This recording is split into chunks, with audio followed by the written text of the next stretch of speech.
jornalista Eduardo Castro. Eu vou dar... Oi, Pedro. Tudo bem com você, Edu? Tudo bem.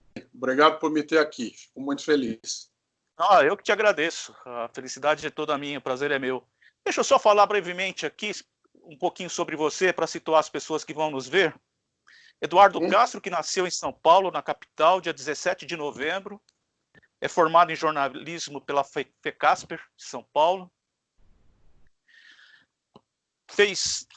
Se formou em 96, fez cursos de rádio, telejornalismo na Voz da América, estágios na CNN em Atlanta em 2005, BBC em Londres em 2006, especializando-se em documentários e longas reportagens. Sua carreira começou em 95 como repórter no Grupo Bandeirantes. E de lá para cá você vem trabalhando no jornalismo, como repórter, como apresentador, enfim. Se eu fosse ler aqui todo o teu currículo aqui, nós esgotaríamos a live. Esse é um papo, Edu, que eu tenho feito com as outras pessoas, que não é para te perguntar como que você começou no jornalismo, quando que você foi mordido pelo bichinho da informação, a necessidade, nada disso. É mais sim para você falar da profissão em si, porque eu também sou um apaixonado por televisão, por futebol, por esportes, por jornalismo. Cheguei a começar a faculdade de jornalismo na FMU, mas não consegui concluir, enfim.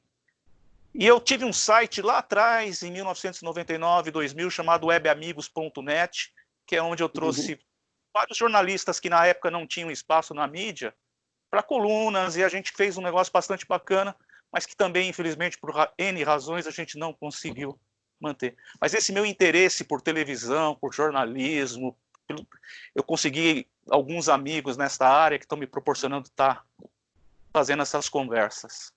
Então me conta, você, jornalismo, você já esteve presente em alguns assuntos, temas, fatos importantes da história. Eu queria citar dois fatos que você participou, um em que você estava no momento do acontecimento dele, que foi o ataque às Torres Gêmeas em 2001, e um que eu imagino você foi deslocado para cobrir, que foi o massacre de Eldorado do Carajás, né? Quando aqueles 19 sem terras foram assassinados pela polícia militar de lá. Vamos separar. Onde você estava? Como é que você acordou naquele 11 de setembro? Qual era a tua expectativa naquele dia de trabalho? Qual era a sua rotina que você imaginava? E o que aconteceu durante todo aquele dia lá para você? Bom, do ponto de vista profissional. Naquele momento eu trabalhava para a Voz da América, no Serviço Brasileiro, que existia. Na verdade, ele não existia mais, ele não existia há 10 dias, por isso é interessante contar um pouquinho mais. E também para a Bandeirantes. Então, eu fui para os Estados Unidos em comecinho de 2000, recém-casado, para fazer um movimento que a BBC de Londres tinha feito um pouco antes, que era tentar rejuvenescer a imagem do serviço. A BBC de Londres fez uma parceria com o Eldorado chamada De Olho no Mundo. E ela, né, com seus profissionais, ela entrava na programação do Eldorado, participando de horários. Era o Lúcio Mesquita, era o chefe lá, tal. Ele entrava, até eu me lembro ele, mas enfim, outros acho que poderiam entrar também. E a Voz da América já há algum tempo que estava sentindo que o seu serviço estava perdendo a relevância que já tinha tido em outro momento. Era até, de certa forma, natural, por causa das circunstâncias. Eram já começo da internet, era fim de Guerra Fria, né, que a Voz da América ficou muito associada à Guerra Fria, mais do que a BBC, muito embora as duas tenham mais ou menos a mesma raiz. E o movimento que o Serviço Brasileiro da Voz da América quis fazer em 99, até um pouco antes, foi depois da Copa de 98, que o José Nelo Marques, que era correspondente da Voz da América aqui, a gente fez a Copa na França juntos, e logo depois que eu voltei, ele me ligou falando, olha, os caras da Voz da América querem uma voz jovem, e eu tinha 20 e poucos anos. E aí Foi um processo comprido, foi mais de ano até que a coisa acontecesse, daí andou para trás, andou para frente, tá? Acabou que fechou. Eu acabei indo no começo de 2000. E acabei trabalhando na Voz da América 1 ano, e mesmo assim, com essa vinculação com a Bandeirantes, que eu acho que ficou marcante a ligação da Bandeirantes com a Voz da América por causa de antes, inclusive. O Darcio Arruda tinha feito um programa, o Luiz Fernando Malhoca foi chamado para produzir, chamado USA, né? Um Sábado Alegre, que foi também um programa na década de 80 feito no sábado de manhã, juntando a Voz da América com a Rádio Bandeirantes. Então tinha essa vinculação, eles me procuraram porque eu era da Bandeirantes, a princípio eu iria trabalhar só na Voz da América, mas aí a Bandeirantes me propôs ficar junto com ela também, eu acabei ficando, e fato é que mesmo com esse movimento, eles decidiram fechar o Serviço Brasileiro, e o Serviço Brasileiro fechou dia 1º de setembro de 2001. Então fazia 10 dias que eu ainda estava meio que procurando uma rotina, reestabelecendo uma rotina para trabalhar dentro de casa. E naquele dia, Michael Jordan ia dar uma entrevista coletiva, ele que era ligado naquela altura ao time de Washington. Não me lembro agora se ele ia dizer que ele ia voltar a jogar ou se ele ia parar de novo. Acho que ele ia voltar a jogar, ou ele ia se ligar ao time. E era isso que eu estava me preparando para fazer naquela manhã. Eu estava me preparando para sair da minha casa, que ficava a uns 10 minutos de metrô do centro da cidade. Na verdade, eu morava fora de Washington, eu morava na Virgínia, né, no estado vizinho, em Arlington, pertinho do Pentágono. E quando eu fui levantar para sair e tal, desligar a televisão, aquela coisa, daí eu vi as primeiras imagens. E aí eu liguei para entrar. Na época a gente telefonava, né, não era nem por nenhuma ligação eletrônica. Eu liguei para o Brasil, me plugaram para fazer um pequeno registro, e aí eu não saí mais do ar. E aí eu fiquei mais de 9 horas plugado. Foi o dia que eu mais tempo fiquei no ar na minha vida, só foi ser igualado no dia que teve o acidente do avião da Chapecoense, que eu fiquei também 9 horas aí trabalhando pelo esporte interativo. E foi um dia que ele é muito marcante para mim por causa primeiro por causa do assunto, né, da proeminência do tema, de tudo que aconteceu, da importância histórica daquele momento, da gente estar ali no meio. Né, o avião passou em cima da minha casa, que bateu no Pentágono. Ele passou literalmente em cima do prédio que eu vivia, a gente sentiu os vidros tremerem. Né? E a cobertura em si já seria marcante, mas aí eu tive a oportunidade que não... Né? Depois disso eu aprendi muito a relativizar o que a gente chama de furo, né? Que é dar informação em primeira mão. Muita gente virou, né, na própria Bandeirantes, assim, que eu dei o furo do Pentágono. Né? Eu dei antes da televisão, porque eu vi, eu senti em cima do prédio e eu olhei pela janela onde ficava o saguão de elevadores da minha casa. Tanto que o João Marcos dos Santos, que era meu chefe na época, ele entrou no meu ouvido e falou assim: Edu, eu sei que você está nervoso, tal, mas você tem certeza do que você está falando, porque aqui não tem uma imagem. E eu estava vendo na minha frente, e depois, né, até aquele momento, só para os brasileiros e para o mundo inteiro, praticamente, só tinha acontecido em Nova York. Washington veio acontecer um instante em que eu vi. Isso. E aquilo me levou muito a relativizar o que é furo de reportagem. Porque... Não, porque o furo, primeira informação, o furo mundial, tá, não foi furo nada, foi uma circunstância, foi uma não dá para chamar de sorte por causa do que estava acontecendo, né? Mas foi de fato uma casualidade daquilo que tinha acontecido na minha frente. Né? Furo para mim hoje em dia é quando o repórter descobre uma coisa que ninguém sabe. Não é quando dá primeiro. Quando dá primeiro, deu primeiro. Né? Não, porque o furo foi em tal lugar, o furo... Não, dê uma informação bem checada, né? E o furo, se eu não der hoje, eu dou amanhã. Eu lembro muito do meu sogro, falecido Edson Flose, que foi jornalista também, foi da Folha, foi do Globo, Notícias Populares, enfim, foi jornalista de polícia durante 30 anos. Tá no livro dele. Furo, às vezes, você não precisa dar hoje, você dá amanhã. É seu. É uma informação que só você sabe. Evidente. Se não fosse você, aquela informação não seria dada. Isso é furo de reportagem, né?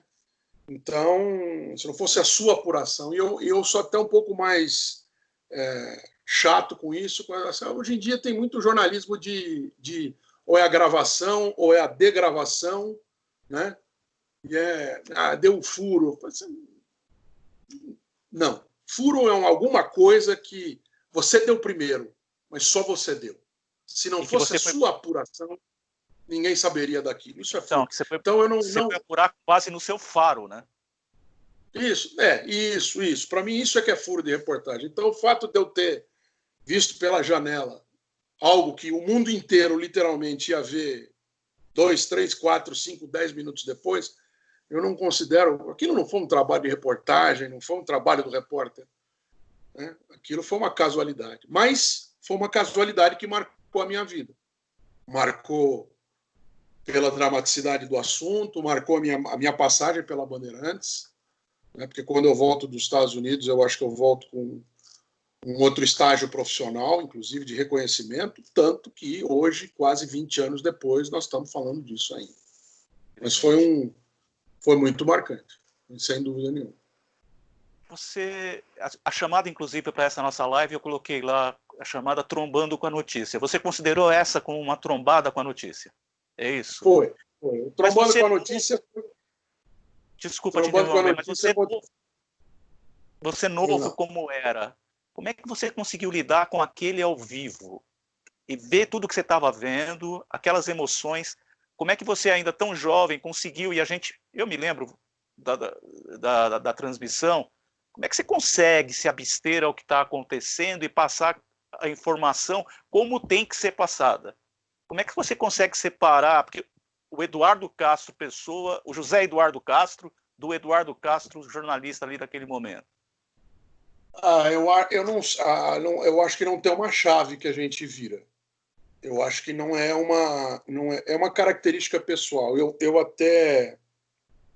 Outro dia eu estava falando sobre isso na redação, que agora eu voltei para o Band News, né? Voltei para a Band depois de tantos anos. Ainda bem, né?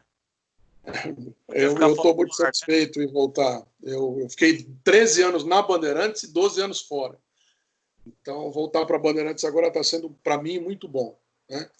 E eu estava conversando na redação esses dias, principalmente com essas coisas desses protestos acontecendo nos Estados Unidos, né?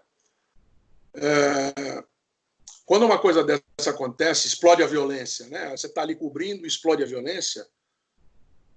O repórter, aquele cara que é repórter de fato, né? Que ele tem aquilo no sangue, ele não corre para fugir. E ele também não corre para o meio do protesto. Ele corre para um lugar em que ele vai observar. Seguro, relativamente protegido, porque nunca nós estamos em 100%, mas ele vai se colocar numa posição em que ele não vai para longe, porque ele quer ver aquilo e ele quer descrever, no nosso caso, quem trabalha com eletrônico, ele quer descrever aquilo, mas ele também não vai para o meio.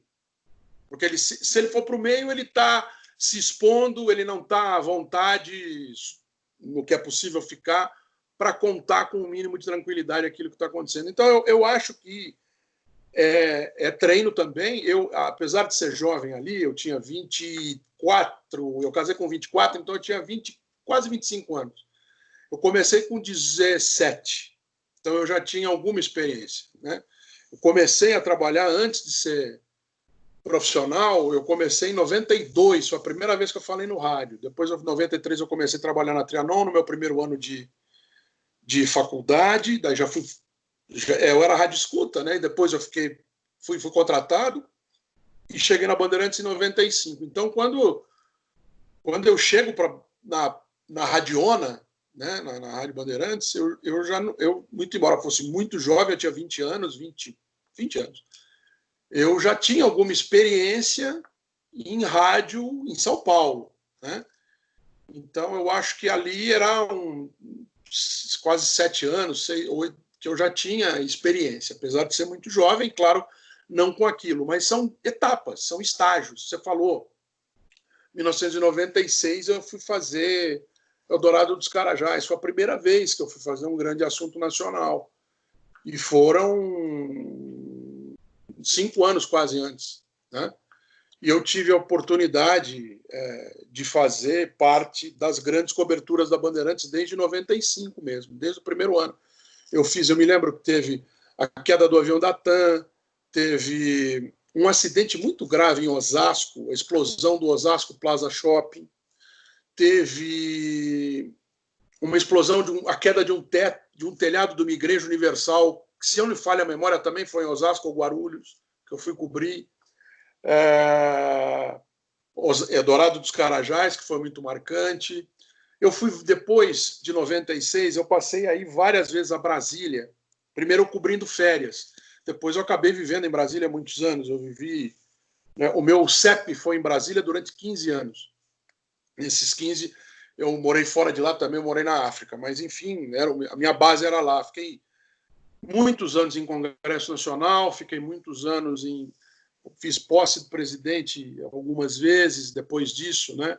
Mas naquele instante, a partir de 96, eu já fui muito a Brasília, e eu me lembro, por exemplo, de ter coberto intensamente, já na Rádio Bandeirantes, o processo de flexibilização do monopólio da Petrobras, que foi um processo legislativo difícil, complicado, do ponto de vista da tramitação, levou muito tempo, e a gente entrava muito ao vivo com coisas muito quentes e muito importantes, né? Você fala de importante do ponto de vista da economia. Então você se treina ao longo do tempo para lidar com essas emoções. É claro que se eu fizer hoje, eu acho que talvez eu vou fazer mais tranquilo do que eu fiz em 2001. Né? São 20 anos a mais. Mas você vai, já com um certo tempo, reunindo experiência, treinamento mesmo, e tranquilidade para fazer esse tipo de coisa. Você, naquela hora, você esquece que você tem família. Até 11 de setembro tem uma história engraçada com a minha mãe, que o meu irmão trabalhava aqui em São Paulo, na Microsoft, que ficava no World Trade Center, aqui na Marginal Pinheiros. E aí, quando a minha mãe ouviu que o avião tinha batido no World Trade Center, ela achou que era aqui, né? E daí a primeira coisa que apareceu, tal, né? E daí que ela viu inclusive que era nos Estados Unidos, né? Eu falei, mãe, mas comigo você não ficou preocupada? Ela falou, não, você estava falando no rádio. Então, quando você estava falando no rádio, então eu não estava preocupada com você, né? Então ela foi bem lógica, né? Então, a gente acaba criando uma maneira de você fica tão absorto com aquilo, né, que você consegue dominar suas emoções, você consegue reunir informações, você consegue ter memória de coisas que você... Assim, eu me lembro quando é que eu ia, por que eu ia saber, né? Para que saber que 35 mil pessoas por dia passavam pelo World Trade Center, né? É uma informação que até hoje eu tenho na minha cabeça, eu tinha antes, né?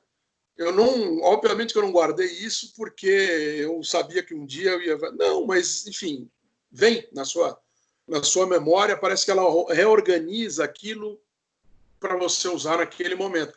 Mas eu acredito isso a treinamento e experiência mesmo. Por mais que você seja jovem, você não é por acaso que muito embora esse fato seja inusitado e inesperado, né, eu não era um repórter tão jovem assim quando você olhava para o restante dos colegas, porque eu estava onde eu estava, né?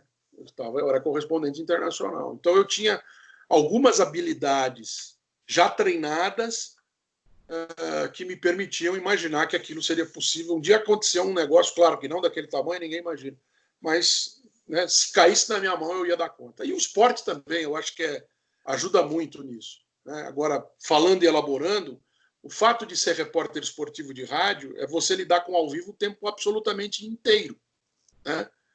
É você descrever coisas que estão acontecendo na sua frente. Você não é o narrador, mas você, né, fazendo o que aqui em São Paulo a gente chama de fazer ponta nos jogos, né? Você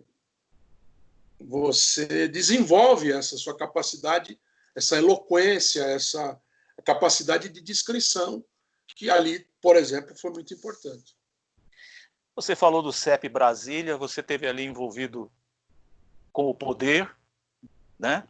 Mas eu me lembro, e a partir do momento que comecei a estreitar um pouco o meu relacionamento com você através do Facebook, através das suas postagens, eu percebi em você uma tremenda, você me corrija se eu estiver errado, uma tremenda frustração com um projeto que você capitaneou da EBC, a Empresa Brasil de Comunicação.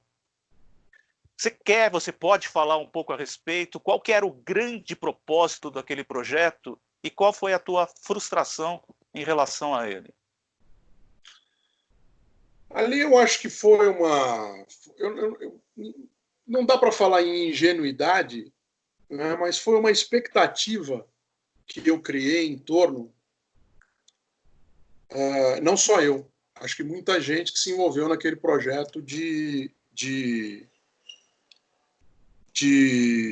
não é coração aberto, não é? Mas é mais do que isso até. Eu acho que é um envolvimento que vai além do profissional. Ali eu realmente, não que eu não acreditasse o que eu estava fazendo na Bandeirantes, mas ou em qualquer outro lugar que eu trabalhei depois. Mas é que eu nunca tinha me envolvido na criação de algo daquele porte. Eu tinha participado quando o Canal 21 entrou no ar. O Canal 21 é do Grupo Bandeirantes, né? Então já tinha um grau de consolidação na iniciativa por si só, né? Ali não. Ali ainda que o Estado brasileiro já tivesse canais de televisão e de rádio, a magnitude da ideia era de nos aproximar naquilo que tem a BBC de Londres, naquilo que tem a própria Voz da América, né? E a PBS, que é um outro, não é um braço da mesma iniciativa, mas é um outro tipo de iniciativa parecida nos Estados Unidos. É o que praticamente todos os países do mundo têm, né? Que é o Estado provendo algo fundamental, que é um direito, que é comunicar-se e ser comunicado. E ali eu imaginei e vi, né, uma possibilidade de desenvolver junto com muita gente que estava envolvida no projeto por uma série de interesses mais pontuais, né? O pessoal do cinema queria uma janela de exibição mais frequente, o pessoal ligado, por exemplo, à antiga TV Cultura queria reviver os seus melhores momentos, o pessoal ligado ao Ministério da Cultura queria dar vazão a tudo aquilo que estava se passando de mudança tecnológica, que podia dar mais espaço democrático, a mais gente participar do espectro, o pessoal ligado à área de tecnologia que via na televisão digital uma ferramenta fantástica e na própria digitalização das comunicações, né? Também gente ligada à área da política que gostaria que houvesse mais vozes falando. Enfim, eu achei que levar a iniciativa de uma televisão como a TV Cultura para o Brasil inteiro e fazendo a ligação da TV Cultura, da TV educativa daqui, da televisão educativa dali, que era a proposta da TV pública e da rádio pública também, era fantástico. Eu também tinha interesse em ver como funcionava o poder por dentro, mas eu nunca tive interesse em participar da política, eu nunca tive, e nem fazer concurso público, porque eu também não queria me virar funcionário público, nunca quis. Então foi uma conjunção de circunstâncias das quais eu não me arrependo, no sentido de, naquele momento que estava colocado para minha avaliação, eu acho que eu fiz uma avaliação pertinente. Eu aprendi muito, eu me decepcionei muito, eu eu me decepcionei muito com as dificuldades que são colocadas para as pessoas que têm ideias.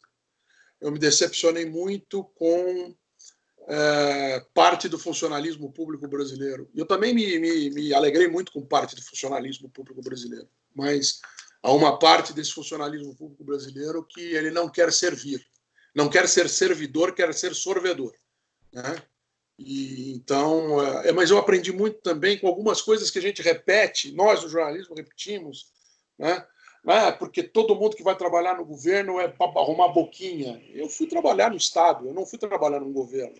E eu não fui trabalhar numa boquinha porque eu ganhava bem menos do que eu ganhava na Bandeirantes, né?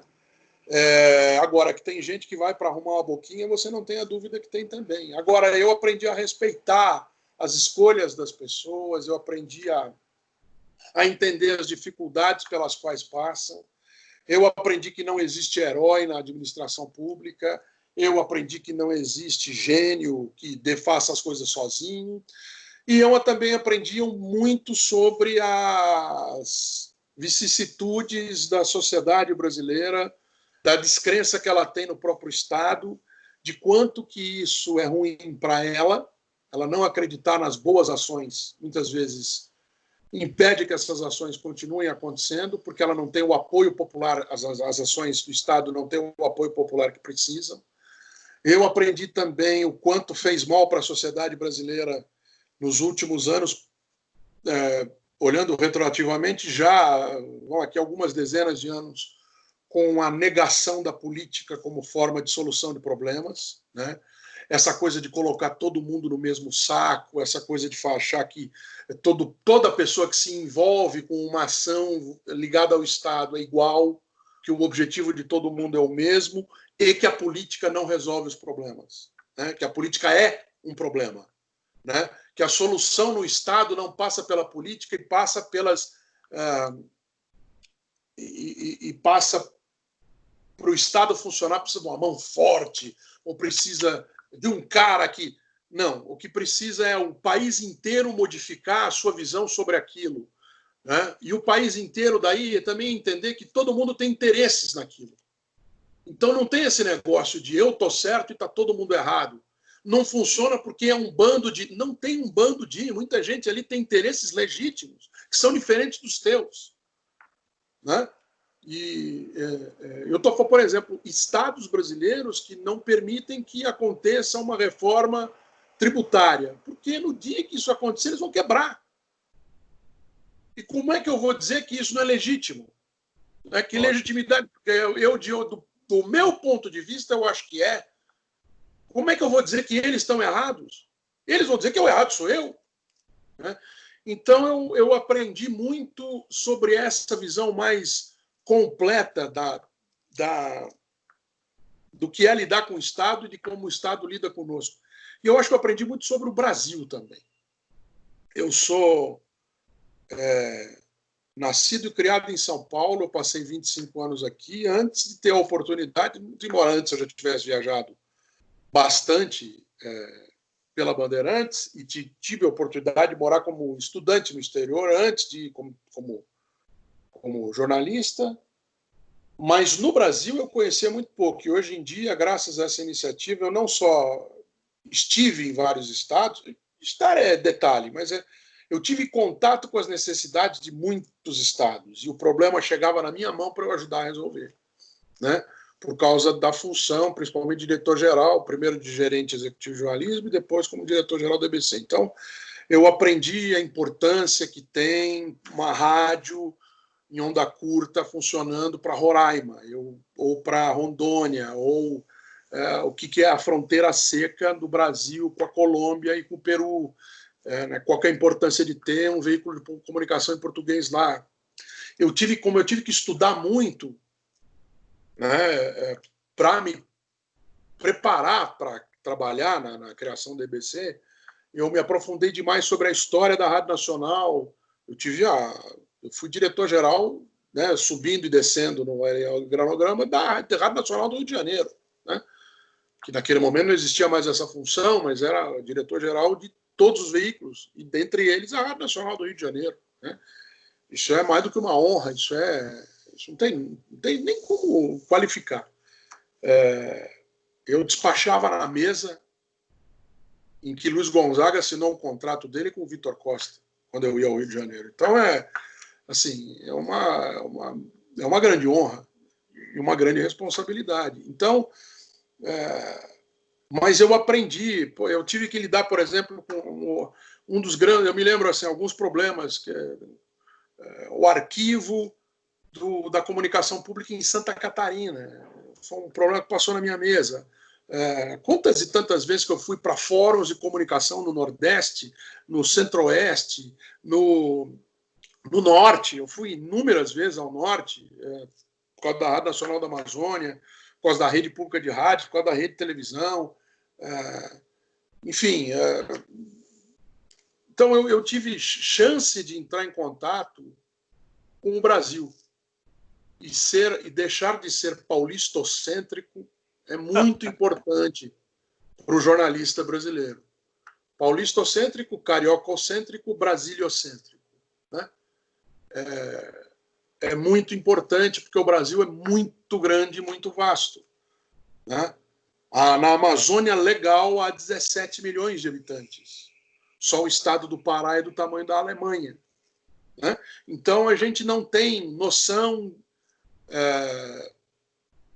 enquanto não entra em contato com essas questões, e mesmo no jornalismo você tem esporadicamente a chance de entrar em contato real com as questões do Brasil, e não com questões nacionais, né? Não com questões que emanam de Brasília e caem no Brasil inteiro. Mas essas coisas, isso para mim foi muito enriquecedor. Mas olhar para o que sobrou hoje da iniciativa de comunicação pública, né, foi o não entendimento de quem não estava no projeto, mesmo no governo que o implementou, e nos governos que vieram depois, então, nem se fala, um não entendimento da importância de você ter a comunicação pública. O exemplo mais banal, além da Rádio Nacional da Amazônia, né, que eu acho que não tem discussão sobre a importância vital que isso ainda tem, rádio, ondas curtas, ou AM, ou FM, enfim, o sistema que chegar, ou pela internet, para a Amazônia. Repara, a gente não tem mais desenho animado educativo em TV aberta. Só tem nas TVs públicas. Só tem nas TVs públicas. E por quê? Porque não dá dinheiro. Então não interessa ao mercado, porque você hoje em dia, por causa da proteção que você dá à criança, você não pode ter anúncio dirigido à criança, anúncio publicitário, né? E grandes documentários em televisão, na televisão aberta, praticamente não tem, né? Programa voltado para idoso, não tem. Programa voltado para grupos minoritários, não tem na televisão aberta. Por quê? Porque não é papel papel da privada. Por quê? Porque se não há retorno, não é papel dela fazer. Não é. Um negócio, não adianta, né? A televisão é um negócio. E não há mal nenhum em que ela seja assim, desde que a gente tenha um sistema complementar, como a nossa Constituição diz que tem que ter. O nosso sistema, a Constituição brasileira, diz que ele tem que ser complementar. O que é complementar? É estatal, público e privado.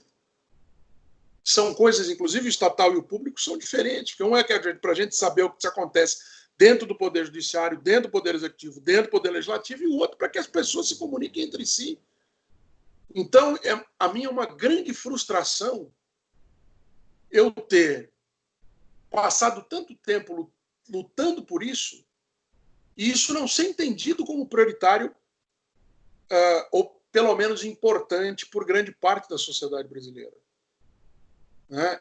E além de, claro, você tem dissabores desde funcionários até, né, enfim, é uma série com pessoas que não entendem que você não quer mamar em teta nenhuma porque você aceita uma função no Estado, né? E também com vinculações partidárias, que eu acho que acabam ficando muito até preconceituosas em algum caso, né? Porque você acha que aquilo que você fez por aquele motivo, que você se veiculou a tal grupo, então, e aí você... Então, e isso me entristeceu, me magoou muito. E, enfim, o que mais magoou é que eu acho que hoje não ficou quase nada. Daquelas iniciativas todas, não sobrou.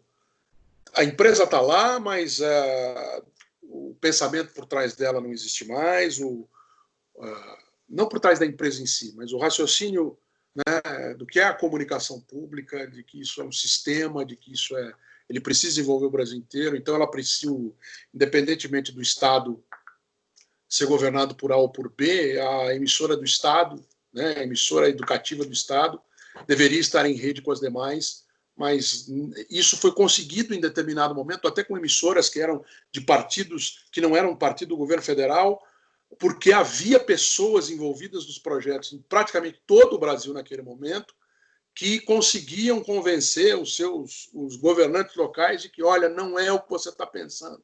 Mas foi uma conjunção astral muito particular que, infelizmente, se desfez. É uma pena. A gente pesquisando na internet, a gente vê que você foi por 40 países, 20 estados brasileiros, viajou bastante, e você disse há pouco que você morou na África. Como é que foi essa experiência para você? Qual foi a realidade que você encontrou lá?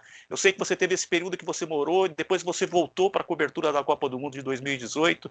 Nesse período que você ficou longe de lá, alguma coisa mudou ou tudo é absolutamente igual? Não, eu morei na África 2 vezes.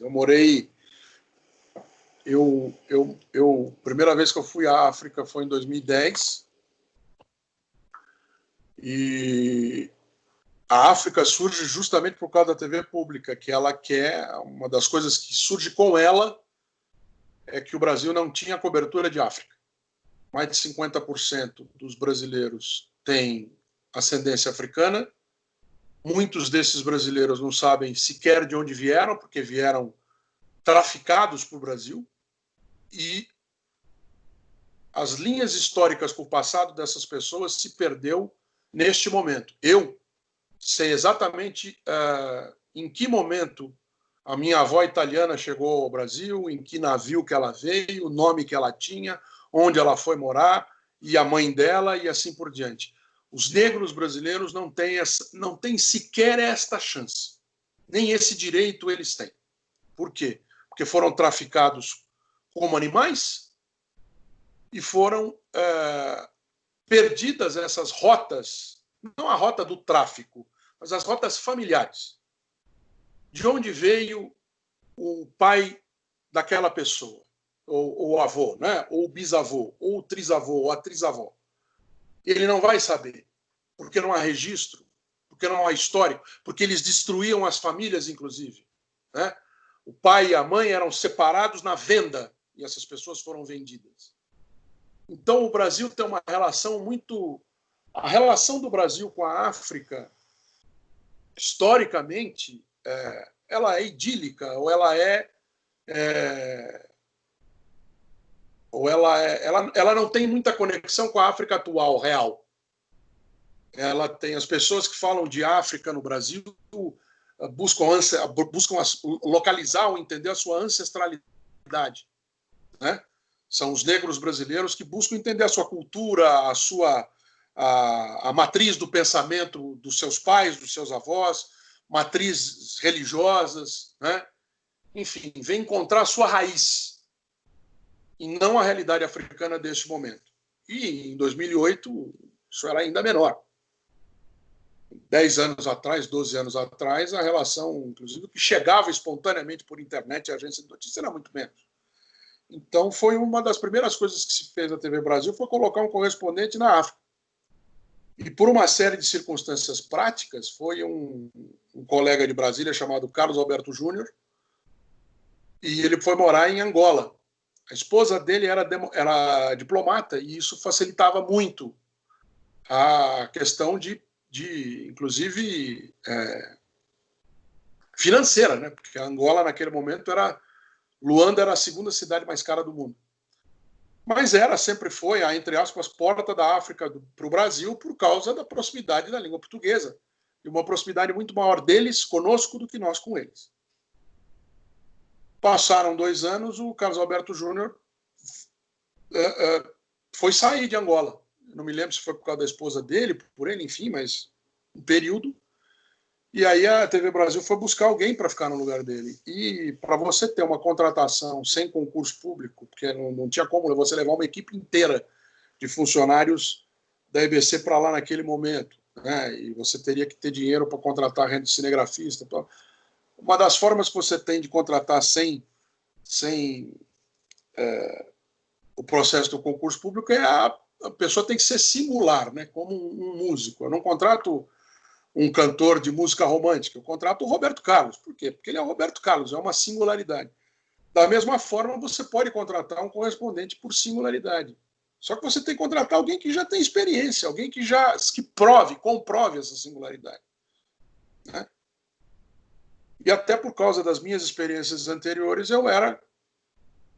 eu podia ser um dos poucos ali à mão, pelo menos, que poderia cumprir esse papel. E eu me dispus aí porque eu era gerente de jornalismo. Eu fui para ganhar menos, né? Mas enfim, não é, o caso não era esse. Eu acho que eu ganhei muito mais. E eu criei uma relação pessoal com a África a partir dos 2 anos que eu passei ali. Eu fiquei nessa condição 1 ano, depois eu pedi demissão, e eu fiquei mais 1 ano na África trabalhando na Record. A TV Record tem uma emissora lá que chama Miramar, em Moçambique, em Luanda. E eu me entranhei muito na comunicação de lá. Eu aprendi muito com eles. É um país que naquele momento crescia brutalmente, crescia 8, 9% ao ano, mas era muito pobre mesmo assim. Tinha uma relação grande com o Brasil, inclusive de uma mina da Vale, que funciona em Tete, que funciona em Tete, que é uma província moçambicana, e havia outros empreendimentos brasileiros lá, a língua portuguesa, a cultura brasileira muito presente. Você anda na rua em Maputo, em Luanda também. Em Maputo você escuta música brasileira, você escuta de Alcione, Simone, a Mulher Melancia e Bruno e Marrone. Toca na rua, toca no rádio, né? Então, eu aprendi muito e eu, assim, passei 2 anos muito profícuos profissionalmente, pessoalmente. A minha esposa foi comigo, né? Ela também passou a trabalhar lá. Enfim, nós criamos laços com pessoas, com o lugar, enfim, criamos laços. E desde então, praticamente todos os anos, eu volto a Moçambique para fazer uma palestra, para participar de um seminário, para participar de um evento, para passar alguns dias com os amigos. Enfim, praticamente nesses 10 anos depois que eu voltei, todos os anos eu voltei lá. E depois que eu saí da EBC em 15, nós decidimos ir morar no Rio de Janeiro. Eu trabalhei no SBT um tempo, na cobertura da Olimpíada, depois fiquei por lá mais um tempo no SBT, depois acabei ficando no Rio de Janeiro trabalhando com rádios pequenas a partir do Rio. Nunca trabalhei em rádio no Rio de Janeiro, mas de lá para outras rádios, uma rádio em Portugal, e até que no ano passado surge um convite para que eu vá para Angola, para Luanda, para um canal de televisão chamado Zap Viva, que é um canal ligado a Zap é uma empresa que começa com a caixinha de distribuição de sinais, como se fosse a NET, como se fosse a Claro, como se fosse a Vivo. E tem os seus próprios canais lá dentro. E um desses canais era o Viva, que é um canal que nasce voltado para o entretenimento. Em determinado momento eles querem colocar jornalismo lá dentro e saem atrás de alguém que pudesse ajudar nessa implementação. Por intermédio de Moçambique, chegam em mim, né, que é uma pessoa que conhecia, né, Moçambique e Angola não são completamente interligados, mas são muito mais interligados do que Angola e Brasil, do que Moçambique e Brasil, no sentido, a partir do nosso sentido, né? Então, e eles têm uma fascinação pela comunicação brasileira, pela forma de se, desde o sotaque até pela forma de se expressar. As novelas brasileiras são vistas são primeiro lugar de audiência em Moçambique e em Angola também. Mas o jornalismo brasileiro ele não tem tanta representatividade porque a escola é a portuguesa. Né? É natural até. Em 1975, tanto Angola quanto Moçambique eram colônia portuguesa. Né? E o jornalismo português era mais ligado à escola francesa, ele é europeu, né? Enquanto que o nosso telejornalismo é muito mais americano. Né? Então, a linguagem é muito mais visual, o telejornalismo na Europa se escreve muito na tela, se descreve muito, se mostra muito menos. Né? São detalhes técnicos, né? Quando se mostra muito menos, parece que está passando uma tela escrita. Não é, né? A edição é muito menos ligada em volume de imagens do que a nossa. É diferente. Não é igual nem melhor, são diferentes. E a nossa linguagem os agrada muito aos africanos de língua portuguesa. Então, a minha ida para lá foi no sentido de auxiliar na criação de programas jornalísticos. Lá eu praticamente não entrava no ar, eu só narrei futebol lá, porque eu comecei a levar a linguagem também para o futebol, e aí me fizeram esse convite para que eu fizesse 4 jogos. Eu fiz 4 jogos na televisão angolana, na ZAP, que é a detentora dos direitos do campeonato, que se chama Girabola ZAP. Então eu tive essa oportunidade que é inigualável. Eu transmiti num estádio com 50 mil pessoas, no estádio 11 de novembro, eu transmiti Petro de Luanda e 1º de agosto, que é o maior clássico do país, né? Ao vivo, dando 40% de audiência, contra as televisões lá, né? Tem uma televisão privada de destaque, que é a TV Zimbi, contra a televisão do Estado, que é a TVA, então a TPA. Então, enfim, foi muito emocionante. A minha passagem lá realmente só terminou porque eu retornei para o Brasil a convite do Marcelo D'Angelo para voltar para o Band News. Senão, muito provavelmente, eu estaria lá até agora, porque, muito embora essa experiência pessoal tenha sido mais penosa, porque minha esposa não foi, né, eu ficava 3 meses e voltava para o Brasil. Ficava 3 meses e voltava para cá. Então, foi penoso do ponto de vista pessoal, né, porque ficar lá sozinho e tal, mas a experiência profissional estava sendo muito interessante em um momento em que o mercado brasileiro também não está respondendo, já não estava antes da pandemia, imagino agora que as coisas devam ficar ainda mais complicadas. Quem acompanha a tua carreira, quem te acompanha de perto nas redes sociais, sabe o quanto você é preparado para lidar com qualquer assunto. Se te colocarem para falar de economia, você vai falar, de política você vai falar, de saúde você vai falar. E você foi enveredar por uns caminhos do esporte. Você foi ser apresentador no esporte interativo, você foi ser comentarista, você fez uma série deliciosa chamada 8 de Copas lá no esporte interativo, que eu não sei se você participou da redação, se você só ficou meu e do Fred Soares.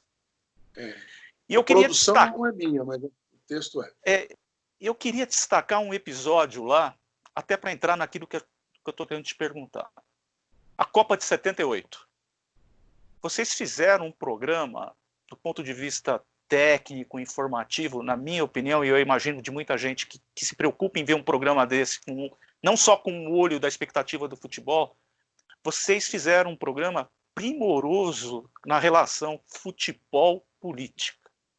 Quando vocês citam as mães da Praça de Maio, quando vocês citam o regime ditatorial lá do Jorge Videla, quando vocês citam a tentativa daquele governo de passar uma democracia que não existia lá, quando você pincela dizendo da CBD na época, Confederação Brasileira de Desportos, que era desde o presidente Almirante Heleno Nunes até o técnico capitão Cláudio Coutinho. E aí entra a minha pergunta: o esporte ainda hoje é influenciado politicamente, como foi aquela Copa de 78, como tinha sido a Copa de 34, que também você citou naquela reportagem. As pessoas lá na África, em qualquer país, se utiliza ainda dos esportes como forma de manipulação de massa. Como é que você, como cidadão e como jornalista, vê esse tipo de coisa? Eu não desvinculo a política de nada, porque eu não vejo desvinculação. Um prato de comida que você escolhe no restaurante é um ato político. O filme que você assiste ou deixa de assistir é um ato político. Então, como eu vejo... Essa conversa é um ato político. É um ato político. Então, essa é a maneira que eu vejo o mundo, que eu entendo o mundo. Eu vejo a política muito além das escolhas partidárias que nós fazemos e também além das escolhas ideológicas que nós exercemos. A atividade política, inclusive no sentido da coexistência, né? Coparticipação na sociedade, etc. Então, a partir do momento que você vê que você entende o mundo interligado, você também vai ver que não é só política, ela é economia interligada à política. As ações não são estanques, as escolhas sempre são interligadas. Veja agora, por exemplo, a questão da pandemia. É impossível você querer tratar a pandemia sem tratar da economia. E é impossível você querer resolver a questão econômica sem tratar da questão de saúde pública. Então, e também de política. São escolhas. E qualquer ato de escolha, a política, os seus atos são políticos. Então, quando você escolhe a Argentina, naquele momento, para ser a sede da Copa do Mundo, é uma escolha política. Como também foi em 2010 para ser a África do Sul. Como também foi em 2014 para ser o Brasil. E assim por diante. Não é apenas a melhor escolha técnica. A melhor escolha técnica envolve um pensamento político, envolve um pensamento econômico. Então é meio risível quando as pessoas pegam e falam assim, não, o esporte não tem nada a ver com a política. Para mim é absurdo. Né? É como você pedir para deixar uma... Olha, pode vir, mas deixa a sua perna do lado de fora. Não tem como. Né? Não, é indissociável. A partir desse... Né, quando você vê um mundo desse jeito e você vai fazer jornalismo, você incorpora isso na sua atividade profissional. E é claro que quando me escolhem para fazer alguma coisa, já sabem que essa visão vai vir junto. Né? Quando me escolhem para fazer o telejornal do Canal de Esportes, eu já pressuponho que não é apenas porque eu vou saber falar o nome do jogador, né, reserva do Bayer de Leverkusen. É pelas associações que eu vou conseguir fazer com as informações do dia e com o nível de atividade jornalística que a gente tem que dividir em duas partes. Uma é captar informação e a outra é apresentar para o leitor, ouvinte e telespectador. São duas operações separadas. Não necessariamente quem faz uma boa captação faz uma boa exibição para o telespectador. Isso serve em qualquer veículo. Reportagem, edição e distribuição, olhando basicamente. Qualquer fábrica é assim e no jornalismo também. Né? Se você vai fazer um sapato, de um lado entra prego, borracha, couro, né? Papel para fazer a caixa. E do outro lado sai uma caixa com um sapato dentro. Né? Onde você foi pegar o melhor preço, a melhor qualidade, do jeito que você quer, esse prego, essa borracha, esse couro, vai influenciar no produto aqui do lado. E do jeito que você acerta essa caixa aqui, vai justificar o preço que você pagou, até para poder pagar prego que você for atrás, o couro que você for atrás. Então, jornalismo é a mesma coisa. Não adianta você achar que o bom repórter vai fazer uma boa entrega, nem achar que o bom entregador vai ser um bom repórter. Agora, se o sujeito consegue, e ao longo do tempo ele vai desenvolvendo capacidades para fazer as duas coisas, interligando com boa qualidade, você vai ter um produto melhor. E esse é um bom jornalista para fazer determinados tipos de produto que precisam ser um pouco mais elaborados, ou sob o ponto de vista da amarração, ou sob o ponto de vista da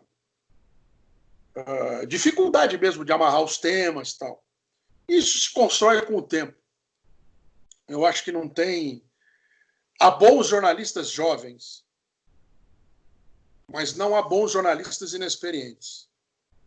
Ele pode ser um jornalista promissor, que faz boas coisas, mas ele só vai ser um bom jornalista mesmo depois de um certo tempo em que ele fez várias vezes bons produtos. Aí a gente consegue ver, não, ali ele é capaz de amarrar, de fazer uma junção de fatores. Tal. Eu fui a 6 Copas do Mundo, fui a 5, porque uma veio até nós, né? Na verdade, para mim, como eu morava na África, 2 vieram até mim, porque Moçambique era a vizinha da África do Sul. Mas eu brinco dizendo que eu fui a 5 Copas e uma veio até mim, e em uma delas eu fui só gestor, né, que foi 14, eu trabalhava na TV Brasil, na EBC, eu até participei de algumas transmissões na Rádio Nacional. Que também tenho orgulho disso. Voltamos a fazer futebol na Rádio Nacional quando eu assumi lá a gerência de esportes, a gerência de jornalismo, não tinha mais transmissão. Que era um canhão lá na década de 50. Das primeiras, né? E depois nós compramos direitos para transmitir Copa do Mundo 2 vezes. Então aquela coisa. Foi frustrante, mas fizemos coisas interessantes. Mas essa Copa do Mundo, apesar de eu ter transmitido 1 ou 2 jogos, participado de um ou outro debate, eu era gestor, eu era burocrata. Os outros não. As outras 5 Copas do Mundo que eu fui, que eu trabalhei, eu não era mais do esporte. A não ser na última, que em 2018 eu fui para Moçambique e transmiti lá. Eu fui convidado numa televisão moçambicana chamada TV Sucesso e eu fui transmitir lá. E essa vez eu estava no esporte. Mas, enfim, então as outras 4 Copas eu não era do esporte. Eu fui chamado porque eu sabia fazer esporte e porque eu fazia além do esporte. A expectativa de acontecer um atentado, de acontecer uma matéria de comportamento, uma matéria de... enfim, qualquer outro assunto que não fosse só o jogo, o treino e o resultado. Quem faz disso a sua vida, não é incapaz. Agora a TV Globo está dando uma prova disso, pegou muito pessoal do esporte para fazer matéria no geral agora na pandemia. Parou o departamento de esporte praticamente e está todo mundo ali fazendo reportagem. Né? O esporte é uma grande escola de jornalismo. Porque a gente lida muito com o ao vivo. Você chega... o ao vivo e o inesperado. Né? Porque você vai para um jogo, não tem um roteiro. Né? Você vai para praticamente todos os eventos que não são esportivos, você tem um roteiro. Você sabe o que vai acontecer, você sabe quem vai falar, você sabe... Né?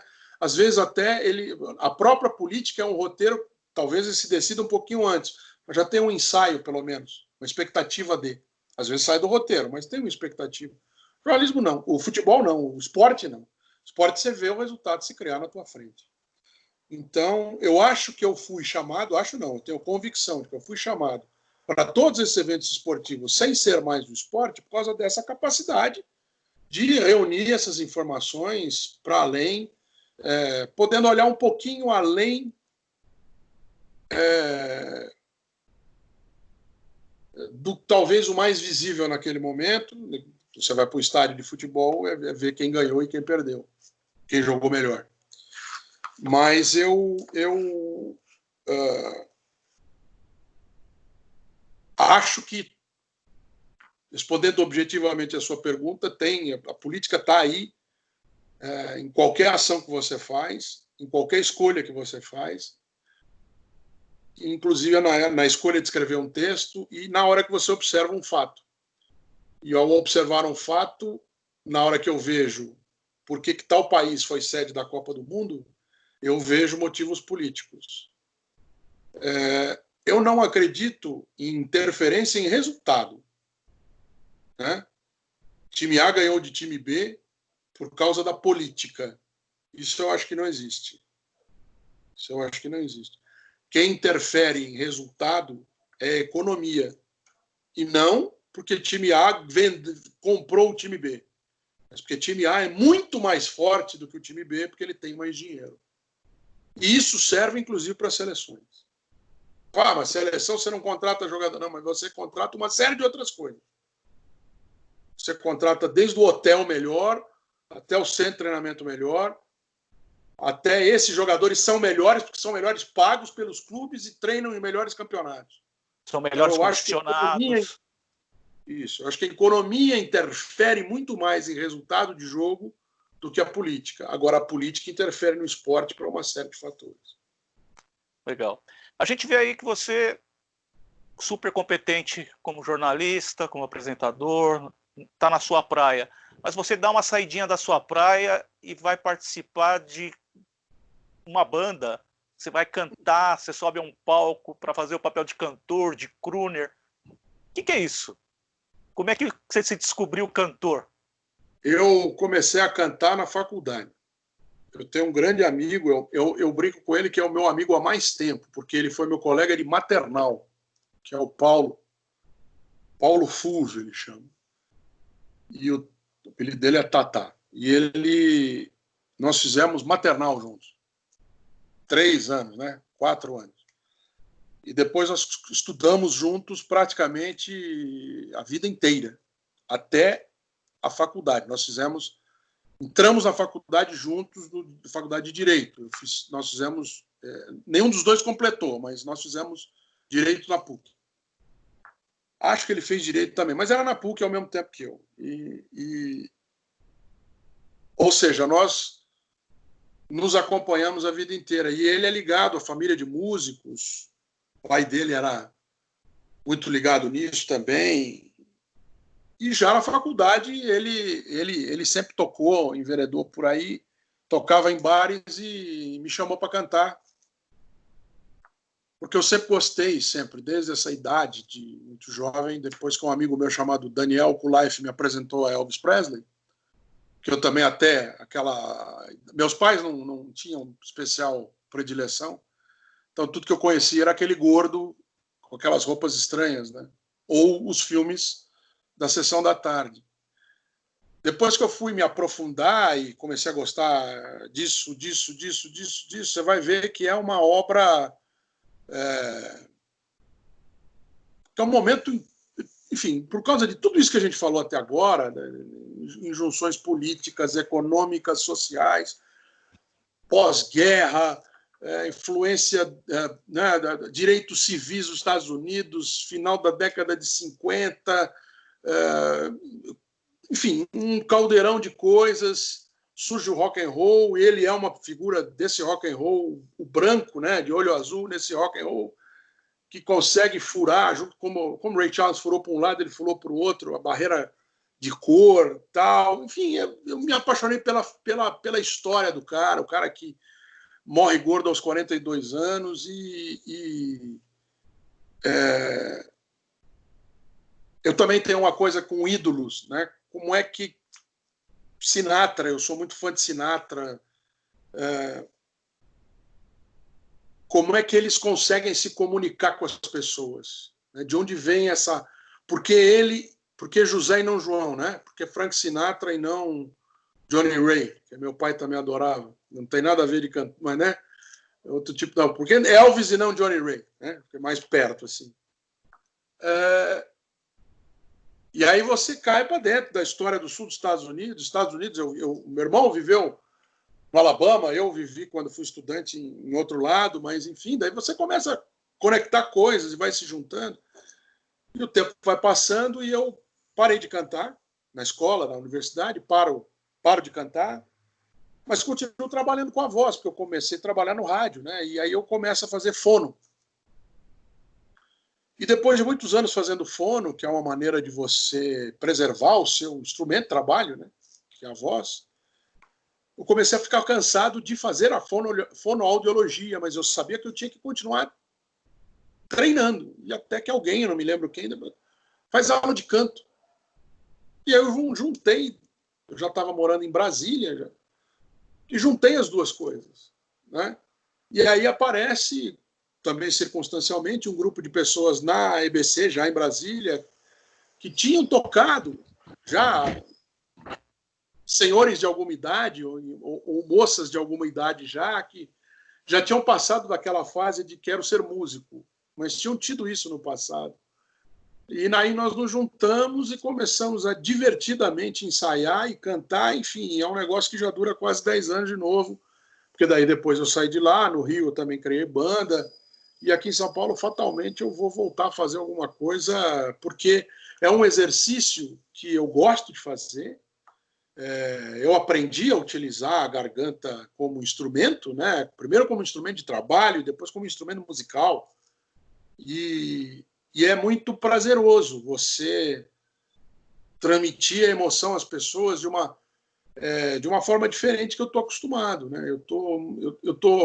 A emoção que eu estou acostumado a passar para as pessoas, ela não necessariamente traz emoções positivas, a não ser no esporte. Também quem entra no jogo é para ganhar e para perder. Perder. E na música não, né? Na música é inevitável, você só passa boas emoções às pessoas, ainda que os pensamentos possam ser emotivos e tal, é uma outra espécie de relação que você tem com quem aprecia o seu trabalho. E eu tenho uma fascinação por essa coisa de você treme uma corda de um lado, né, um pedaço de um fio de um lado, o outro bate num couro esticado do outro, o outro emite um som e aquilo se junta e emociona as pessoas. Né? A E a música voz é isso. mais um instrumento também, né? Isso. A música é uma combinação de barulhos, né, coordenados. Eu acho fascinante. Se dá isso, emociona as pessoas na tua frente. Algumas músicas em 6 segundos as pessoas estão chorando ou então estão rindo. Então a música tem essa coisa. Eu não fico ouvindo música o tempo inteiro e eu não tenho grandes coleções de música. Assim, a minha relação com a música, ela, além do gosto, né? Eu gosto disso, eu gosto daquilo. Ela é uma relação com a história. A música, para mim, ela conta histórias. A música remete a momentos. A música explica coisas. Né? Eu estava vendo, inclusive, ontem à noite. Eu chego em casa tarde por causa da minha atuação. E agora lá no Band News, com essa coisa dos Estados Unidos, eu cheguei em casa ontem, fiquei vendo até quase 3 horas da manhã uma série, um especial sobre a música e o movimento negro, né? Que a música explica e é explicada pelo momento histórico, pelas circunstâncias sociais, pelo local, pelo clima, enfim, é tudo interligado. Mais ou menos aquilo que a gente estava falando um pouco antes da política e do esporte. E eu vejo essa história, eu lembrei dessa história agora recentemente nas coberturas, que os professores estão associando muito ao que está acontecendo nos Estados Unidos agora com 1968. Em 68, quando morreu Martin Luther King, no dia que ele morreu, um show de James Brown evitou um banho de sangue em Boston. Isso tem série na televisão, tem documentário. E a força da música, né? Enfim, é sociológico, é social, é antropológico, e é isso que me traz a música. E quando eu faço, né, o que eu toco, eu não toco nada, na verdade, eu canto. O meu instrumento, eu não canto, tem um violão aqui atrás que a minha esposa me deu, a Sandra me deu, mas eu não consigo eu não sei nem pegá-lo. Eu tenho muita dificuldade. E os meus colegas falam que eu me expresso pela garganta e eles se expressam pelos dedos, né? É uma forma diferente de expressar as mesmas coisas. Eles acham muito difícil cantar e eu acho muito natural, né? Então, eu eu acho muito a expressividade da música é muito boa, a minha relação com ela vai além dos acordes, das notas, dos sons, passa pela história. E quando a gente vai fazer um set de música, é praticamente um roteiro, é praticamente uma história, né? Tem uma ligação entre uma música e outra. Enfim, eu acho tudo isso me é fascinante. Eu sinto falta. Eu acho que eu assim, esse período de afastamento físico me faz muito mal, porque como eu não tenho relação profissional com a música, eu não tenho relação... eu não tô... essas lives de... não é live, mas quando os caras gravam um trecho aqui e outro trecho ali, é bonito, é gostoso de ver, mas para mim a graça é fazer ao vivo, a graça é sentir aquilo acontecendo na minha frente, junto comigo. Então eu estou sentindo muita falta e não sei como é que vai ser depois, onde é que eu vou me meter, mas eu vou voltar a cantar, mesmo que de vez em quando, porque são sensações muito boas. Continue. Você falou no Elvis. Eu fiquei muito feliz quando eu te descobri também fã do Elvis, que a gente compartilhou algumas publicações no Facebook. Eu, até a título de curiosidade, em 2009, o Marcelo Duarte me convidou para a Rádio Bandeirantes para a gente falar em agosto de 2009 sobre o aniversário da morte de Elvis. Eu, inclusive, tinha uma lanchonete aqui em São Paulo, que eu não sei se você conheceu, que era aqui na Avenida Juscelino Kubitschek, a Memphis Burger, que tinha o lanche do Elvis, o banana com amendoim. Eu levei para o Marcelo, foi um negócio muito bacana. Teve uns tempos atrás aí uma cidadã, uma cantora brasileira chamada Negra Lee, você já deve ter ouvido falar dela. Ela participou de um programa de rádio, Pânico, na Jovem Pan, e ela soltou uma pérola lá do tipo: Elvis se apropriou indevidamente da cultura negra. O que você acha disso? É um desconhecimento. Eu tenho um livro aqui, por exemplo, que chama Rock, Race and Elvis.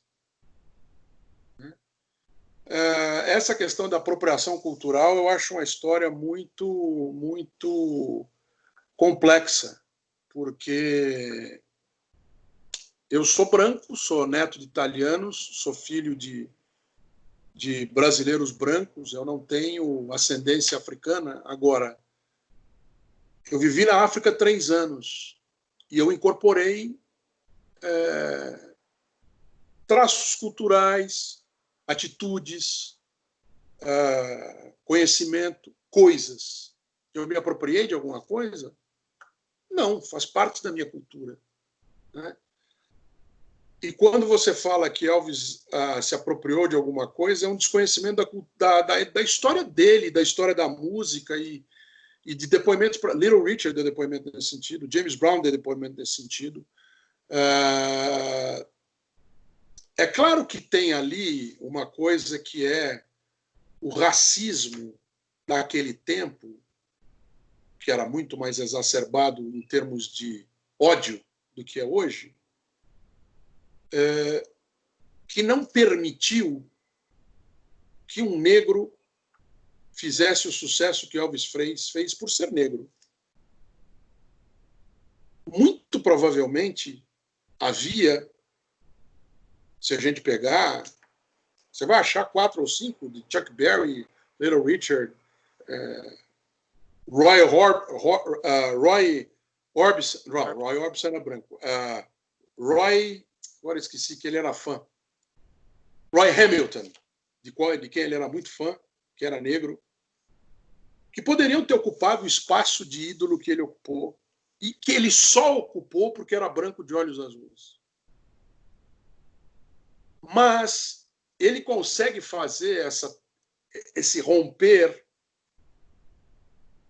por causa da história dele. É diferente de Pat Boone, por exemplo. Pat Boone era uma pessoa que era um branco, que cantava baladas, e que no começo do rock and roll, no começo da música negra, que é chamado race music, pegavam a música de um negro e davam para ele cantar, porque ele era branco. E ele não tinha relação nenhuma com aquilo. Ele não tinha histórica com aquilo, a ligação histórica com aquilo. Elvis tinha. Elvis era branco, vivendo numa comunidade pobre em que negros eram absolutamente vizinhos. A intersecção social entre eles era grande. Racialmente não havia mixagem, repare, era diferente. Tanto que até hoje os Estados Unidos tem 12% de população negra. Né? A interracialidade não existia naquele momento, e acho que até hoje existe muito menos. No Brasil, por exemplo, a miscigenação é muito maior. Mas a integração ali era muito grande. Elvis frequentava a igreja do outro lado da rua e ouvia B.B. King, que era radialista, ele era DJ, e participar, né? Então, e a música que ele escolheu para gravar, né, na primeira vez que ele foi gravar, dia 5 de julho de 1954, That's All Right Mama, ele sabia a música, não foi alguém que deu uma música para ele e falou assim, ó, grava isso aqui, né? Ou seja, eu entendo quando quem não conhece a história faz esse tipo de comentário, ou entende de onde vem. Mas isso não é verdade. Basta você conhecer a história dele e isso, repito, aconteceu com outros músicos. Com outros músicos brancos isso aconteceu. Alguém pega a música porque ele é negro, pega a música dele e dá para o branco gravar. Isso aconteceu, mas não com Elvis. Com Elvis o processo é outro, a história é outra e o resultado é outro também. Não só com Elvis, com outros, né? Outros brancos que estiveram ali no sul dos Estados Unidos naquele momento, né? Região ali, Mississippi, Tennessee, que era por onde eles circulavam, tal. Mas com Elvis não. Elvis ele é o que ele é por causa da reunião de muitas coisas, inclusive dos olhos azuis e do branco, né? Que é a tal da frase atribuída ao dono da Sun Records, o Sam Phillips. Se eu encontrar um branco que cante como negro, eu vou ganhar $1 milhão. E ele ganhou muito mais do que isso, porque ele cantava, né? Ele não cantava nem como branco nem como negro, ele cantava de um jeito que também é história. A secretária do Sam Phillips pergunta para ele, o seu nome? Elvis. E você parece com o quê? Ele responde, I sound like nobody. Eu sou como ninguém. Como ninguém no sentido de não tem ninguém igual. E não foi arrogância, era uma realidade. Ele procurou em volta e falou assim, não, eu canto de um jeito diferentão aí. Ele quis dizer isso e era verdade. E o cara é bom, né? Não tenha dúvida. Eu acho que tem uma. Claro que tem. Pô, pegar para o momento, inclusive você tem. Ele rompe barreiras criadas para ele mesmo. Né? Ed Sullivan, que era o Silvio Santos da época, o Faustão da época, dizia que ele não iria cantar nunca no programa dele e foi o mais bem pago até aquele momento, até os Beatles cantaram no programa dele. O Steve Allen, que foi no primeiro show que ele apareceu, cantando com um cachorro, tirava sarro de rock and roll, né? Tirava sarro de rock and roll, ele lia nos programas dele, ele lia rock and roll como se fosse, reparem a poesia, e lia, né?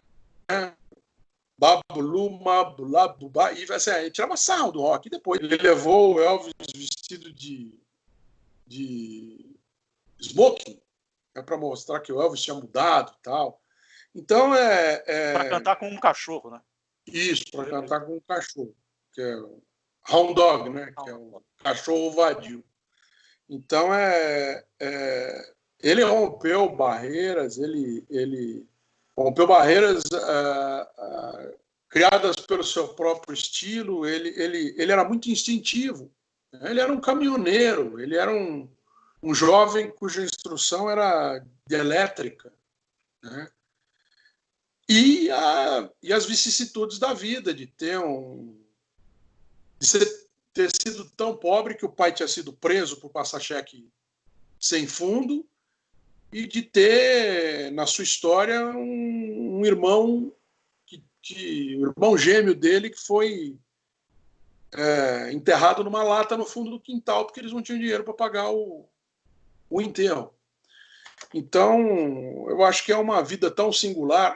Outras tantas haveria e outras tantas há, né, que passaram pelas mesmas vicissitudes ou piores, mas que naquele momento, naquele instante, naquele entorno, acabaram, né,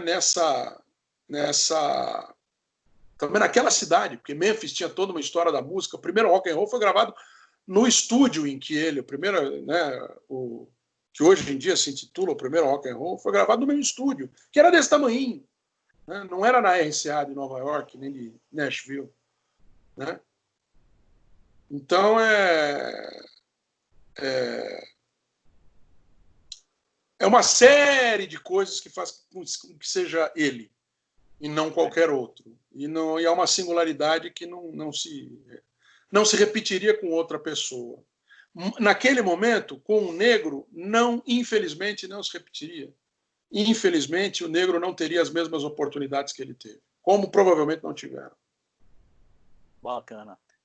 Edu, foi até legal a gente não ter conseguido fazer no Instagram, porque o Instagram a gente ia ter que cortar no máximo com 55 minutos, e o papo, na minha concepção, foi excelente. A gente está agora com 1 hora e 20 minutos de conversa. Eu espero que você tenha gostado, não quero mais tomar seu tempo, eu acho que a gente conseguiu dar uma viajada legal por uns assuntos aí. Quero te agradecer do fundo do coração a generosidade, a disponibilidade que você teve de conversar com a gente. Afinal de contas, você aqui é o famoso, eu sou um ilustre desconhecido, e a gente teve uma conversa super legal, uma conversa que eu sempre quis ter com você, e eu me lembro de uma coisa que uma comunicação que a gente trocou no Face, e agora que você está em São Paulo vai ficar mais fácil. Eu estou te devendo um CD daquele da Filarmônica, orquestra lá de Royal Filarmônica de Londres, com a base da orquestra e as vozes do Elvis. Eu vou te procurar para te mandar. Talvez eu mande para o meu colega, o Cacá Fernando, que trabalha lá no Band Esportes, que a gente tem mais contato. Muito obrigado. Não, você não me deve nada, mas eu prometi e vou cumprir. Quero me despedir de você, te agradecendo e te desejando muito, muito sucesso na Band News. Agora que eu sei que ela está refazendo a grade, está querendo se encorpar mais, está querendo entrar na briga com as outras 2 emissoras a cabo de notícias. Torço para o sucesso de vocês. Sei que capacidade você tem, condições de tocar o barco lá você tem. Espero que você e a equipe lá alcance o que vocês estão procurando. Muito obrigado. Espero que eu não tenha falado muita bobagem. Não fala nunca, né? E que, enfim, que tenha sido divertido. E que, assim, que para mim é gostoso ficar lembrando de reminiscências aqui, fazendo correlações interessantes, e conversar com você foi muito legal. Muito obrigado. Obrigado a você também. Tenha um ótimo final de sábado, um bom domingo. Só volta segunda para a emissora? Não, amanhã, domingo, estou lá. Amanhã? Domingo, 7h. Então, bom trabalho para você. Obrigado, um abraço. Obrigadão mesmo. Tchau.